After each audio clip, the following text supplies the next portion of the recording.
Sir आपकी एक scheme है जिसमें आप लोगों को पैसा कमाना सिखाते हैं, वो भी बिना पैसे लिए। एक वर्कशॉप करते हैं।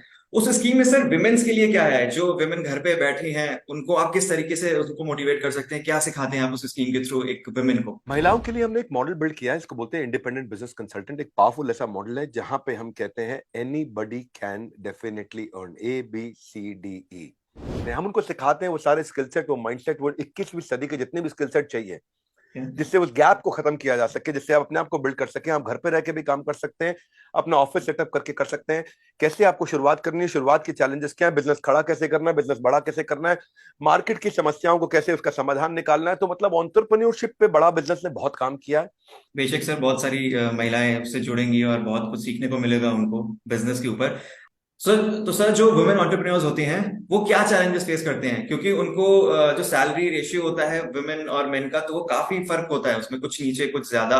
तो ऐसा क्यों होता है? क्या क्या दिक्कतें हैं इसमें? बिल्कुल ठीक मोहम्मद अरशद जी। जी। औरतों का सबसे बड़ा संघ है संघर्ष। जी।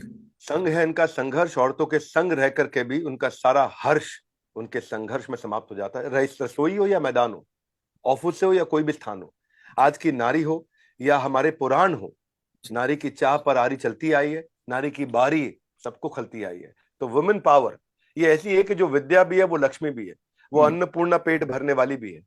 जब बात सम्मान पे आ जाए तो वो माँ काली भी है।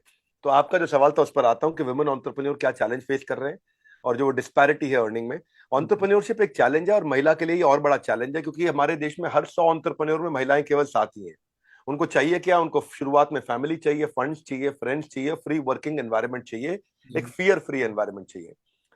जी। तो ऐसे कहूंगा मैं आपको मोहम्मद अरशद जी कि नारी में जो ना है, इसका जी। मतलब यह नहीं है कि ना उसके लिए बना है। तो मैं हम्म। आज आपको बताऊंगा कि 4-5 ऐसे चैलेंजेस जी। या खासतौर से 4 ऐसे चैलेंज जो महिला को आते हैं, जिसको अगर ठीक किया जाए तो वो वुमेन सुपर वुमेन बन सकती है। पहला है सोशल एक्सपेक्टेशन। उससे एक्सपेक्ट किया जाता है वो घर के सारे काम संभाल ले। पहले काम भी करना हो तो भी नाश्ता भी वही बनाए, खाना भी वही बनाए, रात का खाना भी वही बनाए, बिस्तरा भी वही ठीक करे, कपड़े भी वही लगाए, प्रेस भी वही करे, सबका घर के सारे काम, साफ सफाई से लेकर के कपड़े धुलाई से लेकर के। तो वो जो सोशल एक्सपेक्टेशन है वो उसको समय नहीं दे पाता है। दूसरा, उसको फंड्स का एक्सेस नहीं मिलता है।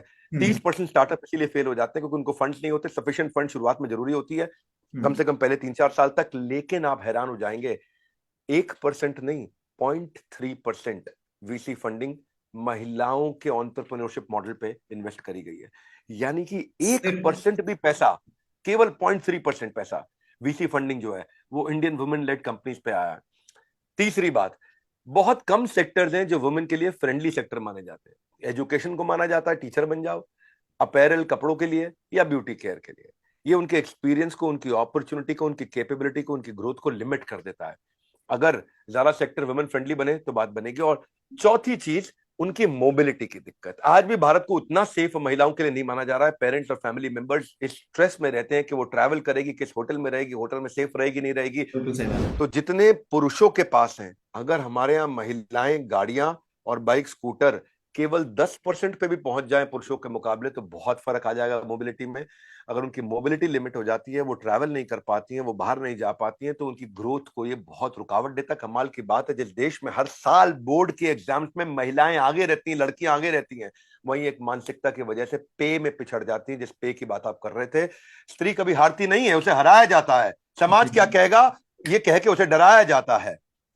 तो मैं इस प्रश्न को समाप्त करने से पहले स्वीडन का बता दूं। स्वीडन जेंडर इक्वालिटी पॉलिसी उनकी इतनी अच्छी है कि वुमेन रैंक उसकी जो है नंबर 1 इस समय वर्ल्ड में, खासतौर से ईयू जेंडर इक्वालिटी इंडेक्स में। 31% पब्लिक ट्रेडेड कंपनीज वहां पे महिलाएं चला रही हैं।